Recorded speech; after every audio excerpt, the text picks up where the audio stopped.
Right, next exciting piece we've got to show you is how to fit the canopy. I'm in the Sling factory, and I've got all the bits for the canopy kit that's just arrived.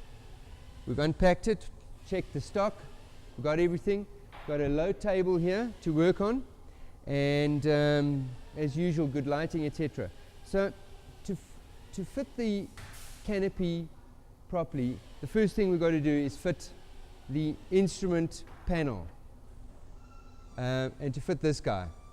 I'm going to run through this quickly to show you what needs to be done. First thing you have to do is prepare it properly. What you've got to do is you've got to sand off these little rough patches, and inside this little lip over here you'll feel there's little pieces which need some cleaning away. That, for instance, needs to be cleaned away. This rough edge can be sanded all the way along. Those rough pieces inside there need to be taken off all the way along in order for the panel face to fit properly.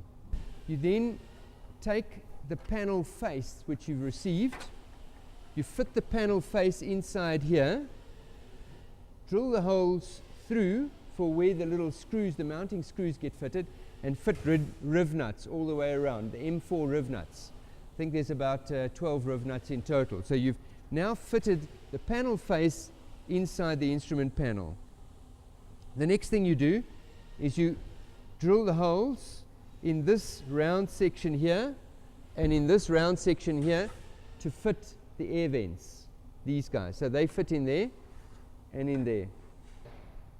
So the size of the hole saw that you need to use here is 76 millimeters. 76 millimeters is 3 inches.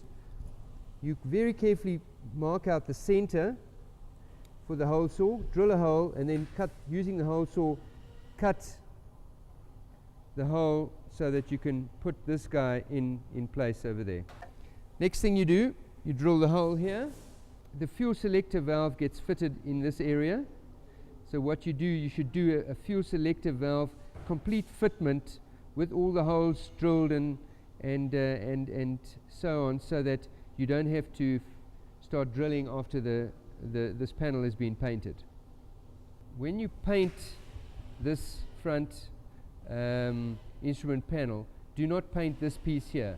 The reason for that is quite simply is because the windscreen gets glued onto the front here. It gets stuck, it gets attached with some screws, but also mostly it gets glued on, and you don't want paint in between.